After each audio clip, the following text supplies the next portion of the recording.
I've witnessed climate change over the 15 years that I've been on the ground as a firefighter.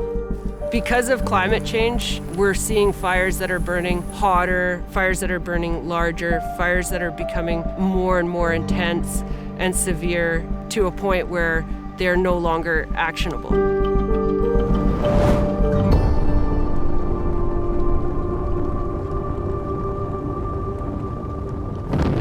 Fire is a natural part of ecosystems, so some systems burn every 100 years. In others, they would have burned every 5 to 10 years. There was actually about a decade of drought just over 120 years ago at the beginning of the last century, and there were a large amount of fires that happened at that time. Probably a combination of drought and early settlement. And as a result, we actually have a large area of forest that is all the same age. There's a lot of forest that's 100, 120 years old.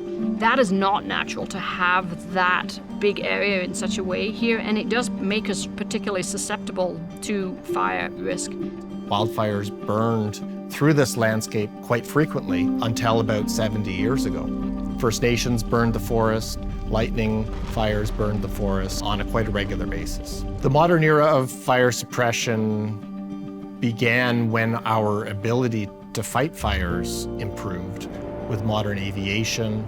There had been a number of large fires in North America. It had killed some people, it had burned down communities, and the goal at that time was that all fires should be put out, that no such thing as a good fire.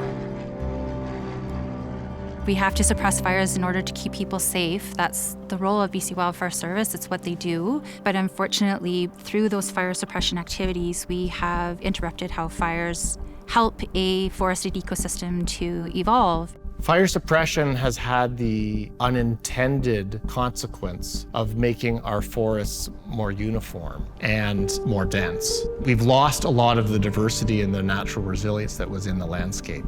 Forest fuels have built up. Because of that buildup, it can cause large, high-intensity wildfires that can have a catastrophic impact on the values that we want to protect and maintain in these ecosystems.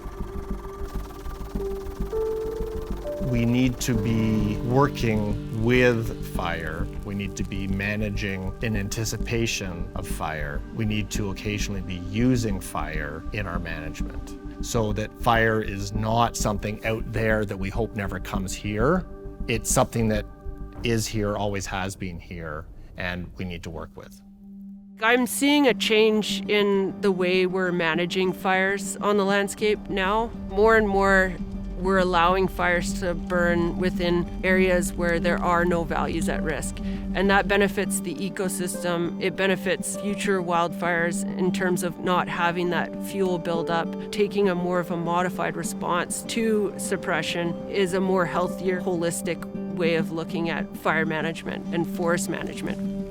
We use prescribed fire to reduce that risk of catastrophic fire, clean up that forest floor and the debris generated from these fuel management projects, as well as promote habitat for wildlife and to promote ecosystem nutrient cycling. The evolving role is to understand how nature does what it wants to do on its own scale.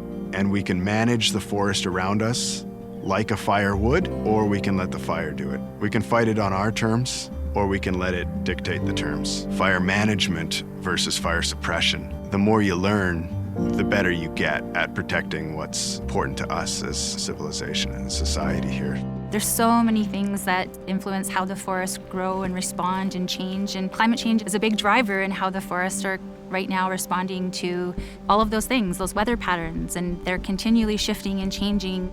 Of course, there's a huge link between climate change and wildfire, and we know a bunch of things. We know that the climate is warming significantly. We know that extreme events are increasing in frequency. We know that in certain seasons we are drying, we're getting periods of extended drought. All of those things have implications for the forest, and they all mean that the forest will burn more frequently with higher severity. We need to really start to look at the forest in terms of its values. We need to think about what we are trying to maintain and what we need to maintain. We need to maintain carbon.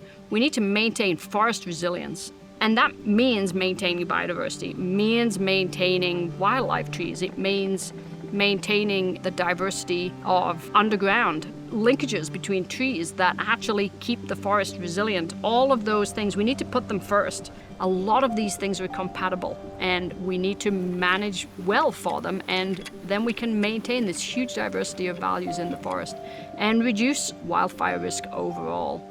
We've also been managing this land for over 20 years now, and we see how it's changed in front of our eyes. The community is demanding us to take wildfire risk reduction into consideration in all of our work, as well as climate change adaptation. Some of the work that is happening in Harriet Proctor Community Forest is really leading the way in terms of thinking about how to do fuel treatments and maintain the forest and get some harvest while at the same time reducing fire risk and maintaining biodiversity values.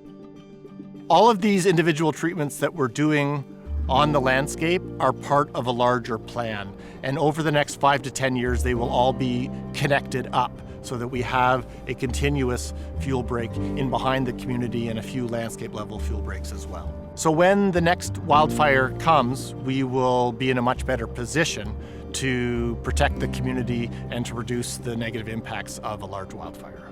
A lot of people talk about climate change as if it's something that is going to happen or is just starting to happen. But in fact, the climate has been changing for a couple of decades now, and that's already been measured. So climate change is not something that's in the future. Climate change is something that we're living with right now, and we're in the midst of a shift. If we're going to do one thing, we need to truly embrace the paradigm shift that we're currently talking about in this province. Start to truly manage for carbon and ecosystem resilience. It's a true paradigm shift where we actually start to value the forests for what they give us. We see how much fire is returning to our landscape, and we see the climate changing. The conversation has shifted. The management of a community forest shifts with the times and with our understanding of how dynamic the ecosystem is.